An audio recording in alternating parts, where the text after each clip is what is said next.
Orang mengatakan langsung disembelih mumpung masih bergerak, masih hidup katanya.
Assalamualaikum warahmatullahi wabarakatuh. Bismillahirrahmanirrahim. Alhamdulillahirabbil alamin. Wassalatu wassalamu ala sayyidina Muhammadin wa ala alihi wa sahbihi ajmain. Amma ba'du. Sahabat santri ngaji yang dirahmati Allah, alhamdulillah pada kesempatan ini kita bisa melanjutkan kembali kajian kita Fathul Qarib sampai kepada pembahasan tentang menyamak kulit. Baik teman-teman, mari kita lanjutkan kajian kita. Bismillahirrahmanirrahim. Faslun utawi kiku fasal suci fi dzikri syai'in in dalam nutur suci-wici minal a'yanil mutanajjisati nyata saking pira-pira kahanan kang najis wa malan perkara yathuru kang bisa suci apa minha saking a'yanil mutanajjisah wa malan perkara la yathuru kang ora bisa suci apa ma. Pasal ini menjelaskan tentang barang-barang najis dan barang yang bisa suci dengan cara disamak dan yang tidak bisa suci meskipun disamak. Artinya kitab ini atau pasal ini membahas tentang sesuatu yang najis yang bisa suci dengan cara disamak dan yang tidak bisa suci dengan cara disamak. Tentu najis yang bisa disucikan itu adalah kulit daripada bangkai. Selain itu tidak ada najis yang bisa disucikan. Contoh katakanlah kotoran ayam. Kotoran ayam itu adalah najis, benda najis. Tidak bisa kita mensucikan kotoran ayam itu. Kalau kita mensucikan lantai yang terkena kotoran ayam, itu yang kita sucikan adalah lantainya, bukan kotoran ayamnya. Artinya kalau perkara najis tidak bisa kita sucikan. Yang bisa kita sucikan itu adalah perkara yang mutanajis. Mudah-mudahan bisa dipahami ini hal-hal yang bersifat teknis, karena di kita itu biasanya ada kesalahan penggunaan istilah yang seharusnya tidak seperti itu, tapi kita gunakan istilah yang begitu. Seperti yang sudah saya contohkan tentang kotoran ayam itu najis, sedangkan lantai yang terkena kotoran ayam itu namanya mutanajis. Dan yang bisa disucikan adalah lantai yang terkena kotoran ayam itu, bukan kotoran ayamnya. Nah, sekarang kita akan membahas tentang najis yang dapat disucikan, yaitu kulit. Najisnya kulit bangkai bisa suci dengan cara disamak, dan juga akan membahas tentang kulit bangkai yang tidak bisa disamak, artinya tidak bisa suci meskipun dengan cara disamak. Oke teman-teman, kita lanjutkan. Wajuludul mayitati utawi pira-pira kuliti batang kulluha. Ini kami taukidkan kepada lafal julud sehingga i'rabnya juga beri rafa. Karena juludu itu beri rafa karena menjadi mubtada, sehingga kulluha yang menjadi taukid daripada julud itu juga wajib beri rafa. Kulluha sekabehane julud iku tathuru bisa suci apa juludul maita bidibagi kelawan disama. Sawaun iku podo fi dzalika ing dalem mengkono-mengkono tathuru bidibagi maitatu makulil lahmi utawi badangi hayawan kang kena dipangan dagingi wa ghairihi lan sakliyane makulil lahmi. Artinya seluruh kulit bangkai itu bisa suci dengan cara disamak, baik bangkai binatang yang halal dimakan dagingnya atau tidak halal dimakan dagingnya. Seperti yang sudah kita pahami bahwa hewan itu ada yang boleh kita makan, ada hewan yang tidak boleh kita makan dagingnya. Nah, di dalam persoalan sucinya kulit bangkai ini itu tidak ada perbedaan. Pokoknya kulit bangkai itu bisa, bangkai hayawan maksud kami, itu bisa suci bisa suci dengan cara disamak. Meskipun itu kulit dari bangkai hayawan yang tidak bisa kita makan dagingnya. Contoh misalnya katakanlah harimau. Harimau tidak bisa kita makan dagingnya karena termasuk kategori yang bertaring, hewan buas. Nah, mati hayawan itu, harimau itu mati, kemudian statusnya berubah menjadi bangkai. Yang awalnya suci, harimau itu berubah menjadi najis karena menjadi bangkai. Nah, kulit daripada harimau itu yang najis itu bisa disucikan dengan cara disamak. Artinya bisa kita gunakan setelah itu kulitnya untuk hal-hal yang diperlukan. Begitu juga sapi mati misalnya, maka jangan kita buang begitu saja. Bisa kita ambil kulitnya, bisa kita samak, kemudian bisa kita gunakan. Dan kulit bangkai sapi itu bisa menjadi suci dengan cara disamak. Begitu yang dimaksud dengan wajuludul maitati kulluha tathuru bittibai sawaun fi dzalika maitatu makulil lahmi wa ghairihi.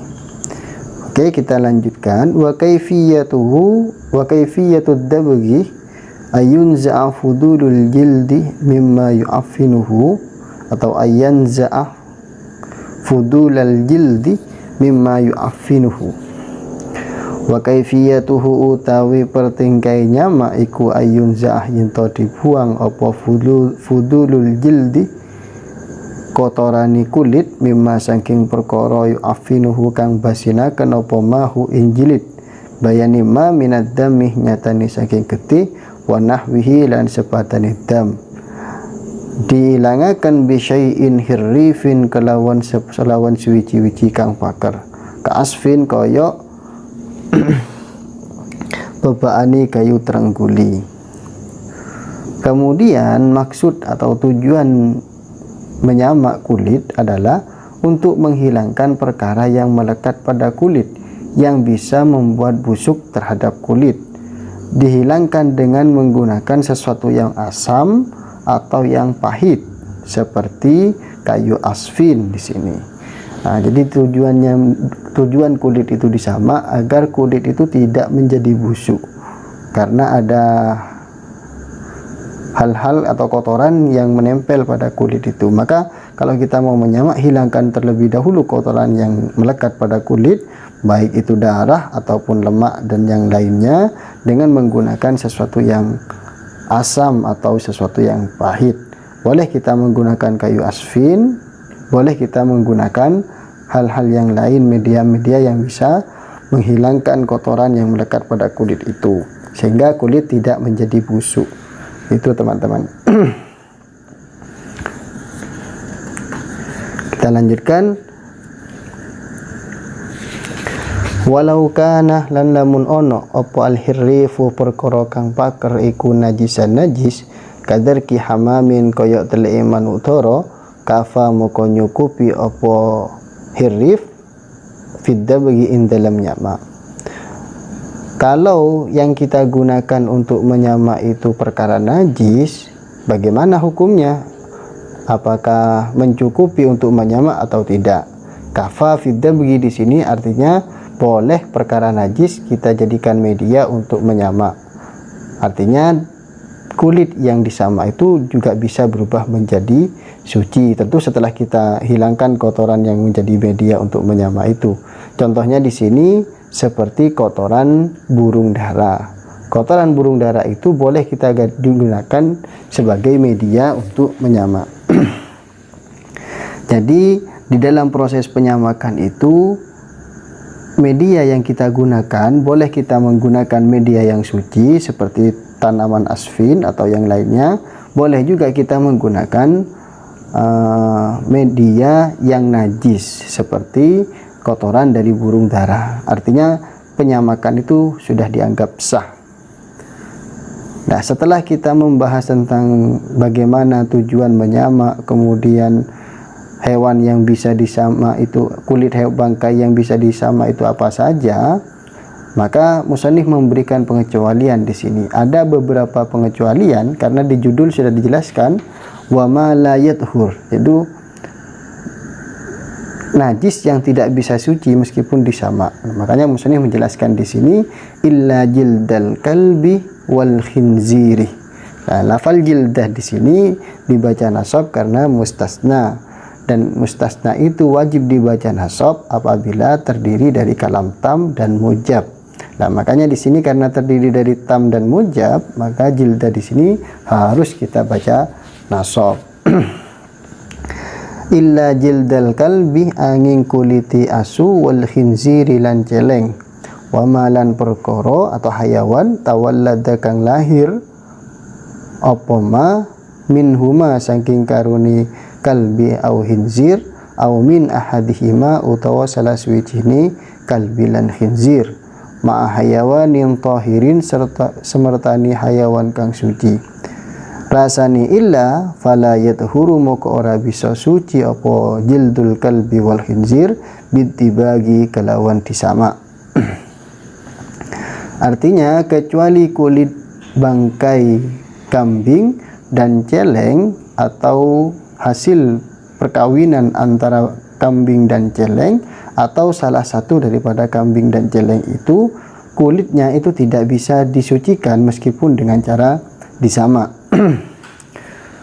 Kami perjelas terlebih dahulu, mulai dari pertama yang tidak bisa disama artinya tetap najis meskipun disama itu illa jildal kalbih. Yang pertama itu kulitnya anjing tetap najis, tidak bisa suci meskipun disama. Wal khinzir juga tidak bisa suci meskipun disama bangkai kulitnya atau kulit dari bangkainya celeng atau babi. Celeng itu bahasa kita. Wa ma tawallada minhuma atau hayawan yang lahir dari perkawinan antara anjing dan celeng atau babi. Misalnya ada anjing kita kawinkan dengan babi kemudian melahirkan anak. Anak dari kambing dan insir itu tidak bisa kita sucikan kulitnya kalau misalnya berubah menjadi bangkai.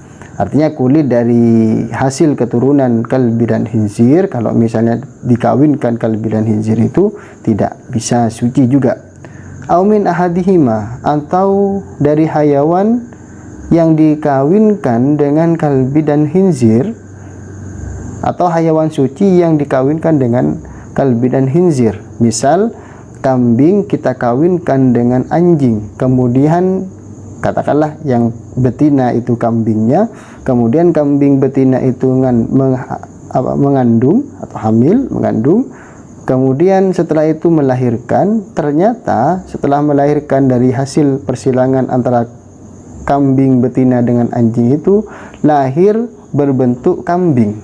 Nah, meskipun berbentuk kambing karena itu berasal dari indukan ke anjing, pejantan anjing katakanlah, karena berasal dari pejantan anjing, maka anak anjing yang berbentuk kambing itu juga tidak bisa kita samak kulitnya kalau misalnya menjadi bangkai, artinya tetap najis. Nah, itu yang dimaksud dengan falayat huruf bitibagi. Wa azmul maitati wa sya'ruha, kita lanjutkan teman-teman. Wa azmul maitati utawi pelungi badang wa sya'ruha lan wuluni maita iku najisun najis. Tulang daripada bangkai dan juga bulunya itu hukumnya najis. Begitu juga bangkai itu sendiri. Wa kadza al maitatu aidan najisatun. Wa kadza lan iku koyok mengkono-mengkono azmul maita al maitatu utawi badang aidon halimane iku najisatun najis. Artinya tulang dan bulu bangkai hukumnya najis, begitu juga najis bangkai itu sendiri tentunya pastinya. Jadi yang ketika ada hewan mati, mati dengan cara mati tanpa disembelih secara syar'i, maka hewan itu berubah menjadi bangkai. Yang najis itu bagian apanya? Kalau menurut kitab ini, yang najis itu adalah tentu bangkainya, kulitnya juga termasuk yang najis, tapi bisa kita sucikan. Kemudian tulang dari bangkai itu najis, begitu juga bulu dari bangkai itu najis. Begitu teman-teman. Wa urida lan dikarepaken biha kalawan maitah apa azzailatul hayati, hayawan kang ilang uripi, bi ghairi zakatin syar'iyyatin, kelawan atau ora kelawan sembelihan kang bangsa syara. Fala yustasna moko ira dijabaaken apa jani hena idin, fala yustasna moko ora dijabaaken hena idin rikala iki urida bihazailatul hayati apa janinul mudzakkati, wetengan hayawan kang disembelih. Idza kharaja nalikani metu apa janin min batni ummihi saking wetengi emboke janin maitan hale mati. Li anna zakatahu karana satuhune sembelihane janin iku fi zakati ummihi ing dalam sembelihane emboke janin. Artinya yang dimaksud dengan bangkai di sini adalah binatang yang mati sebab selain sembelihan secara syara. Jadi kalau ada hewan mati bukan disembelih secara syara, maka hewan itulah yang dimaksud dengan bangkai. Tapi kalau disembelih secara syara, misalnya ada ayam kita sembelih seperti tuntunan yang sudah ada di dalam tata cara menyembelih secara syar'i, maka ayam itu bukan najis tetapi suci, makanya kita makan. Begitu.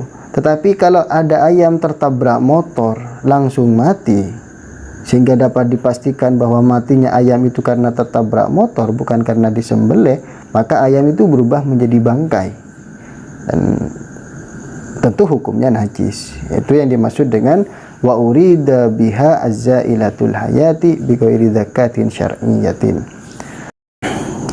Fala yustasna hina idzin janinul mudzakkati idza kharaja min batni ummihi maitan. Dengan demikian maka tidak perlu dikecualikan janinnya binatang yang disembelih secara syar'i yang keluar dari perut induknya dalam keadaan mati. Nah, begitu. Jadi janin itu yang ada di dalam itu ketika dia mati karena induknya disembelih secara syar'i, maka janin yang ada di dalam tidak termasuk kategori bangkai, sama seperti induknya, hukumnya suci. Begitu. Li'anna zakatahu fi zakati ummihi. Karena sembelihan janin itu mengikuti sembelihan pada induknya. Artinya begini teman-teman, misal kita menyembelih hewan yang sedang mengandung, maka ketika kita sembelih induknya, ternyata akibat induknya disembelih, janin yang di dalam juga ikutan mati. Nah, kalau begitu, maka sembelihan janin yang ada di dalam ikut sembelihan ibunya. Tetapi kalau kita menyembelih hewan yang sedang mengandung, katakanlah misalnya kita menyembelih sapi, kita sembelih sapinya, kemudian induknya mati, ternyata janinnya belum mati. Nah, setelah keluar, jatuh janinnya itu, dan bisa dipastikan oleh kita bahwa matinya janin bukan karena induknya disembelih, tapi karena keguguran atau karena jatuh dari atas, maka induknya itu suci, sedangkan janinnya itu bangkai, artinya najis. Kenapa kok begitu?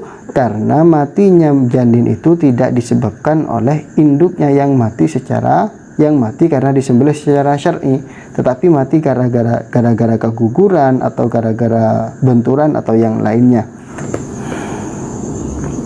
Maka kalau kita menemukan hewan atau ayam tertabrak motor, nah harus kita pastikan kalau misalnya kita sembelih ayam yang tertabrak motor itu, kira-kira matinya gara-gara kita sembelih atau gara-gara tertabrak motor.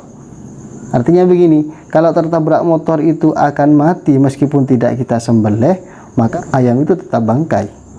Begitu. Artinya gerak-gerik atau hidupnya hayawan itu tidak mustaqirrah lagi. Tetapi kalau misalnya seandainya tertabrak motor itu ayam, kemudian kalau misalnya kita biarkan ayam itu misalnya akan tetap hidup, maka ayam itu suci. Atau ayam yang kita sembelih tertabrak motor itu masuk kategori disembelih secara syar'i. Tetapi kalau misalnya tertabrak motor karena lukanya terlalu parah dan kita sudah bisa memahami dan menyimpulkan kalau ayam ini meskipun tidak disembelih ayam ini tetap akan mati, maka tidak sah kita makan dagingnya, tidak haram karena itu masih masuk kategori bangkai. Jadi biasanya ada orang-orang mengatakan langsung disembelih mumpung masih bergerak, masih hidup katanya. Nah, tidak semua yang hidup karena tertabrak itu masuk kategori sembelihan secara syar'i. Ada juga meskipun disembelih tetap termasuk status bangkai. Maka kita harus hati-hati di dalam persoalan ini. Baik teman-teman, kita lanjutkan. Wa kadzalan iku kaya mungkono janin kairuhu utawi saliyane janin minal mustasnayati saking pira-pira perkara kang dijabaaken al madhkurati kang ditutur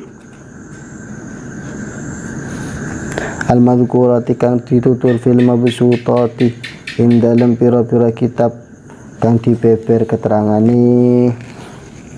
Pengecualian yang lain yang dijelaskan di dalam kitab-kitab yang luas keterangannya. Artinya musannif hanya menyebutkan beberapa daripada pengecualian saja. Baik teman-teman, kita lanjutkan. Summastasna muga kari-kari njabaaken sapa musannif min sya'ril maitati saking wulune batang qaulahu ing dawe musannif illal adamiyah angin anak adam ai fa inna sya'rahu tegese muga satuhune rambuti adami iku tahirun suci kamaitatihi kaya mayite adami. Artinya kemudian musannif mengecualikan dari bulu bangkai, yaitu ungkapan beliau yang berbunyi illal adamiyah tahirun kamaitatihi. Artinya kecuali anak Adam, maksudnya sesungguhnya rambut daripada anak Adam atau bulu yang ada di anak Adam yang meninggal itu hukumnya suci sama seperti mayatnya. Jadi mayat daripada manusia itu suci. Kesimpulan dari kajian kita teman-teman, bahwa ada perkara najis yang bisa suci dengan cara disamak, yaitu kulit dari bangkai hayawan, baik hayawan itu bisa dimakan dagingnya atau tidak, tetap bisa suci dengan cara disamak.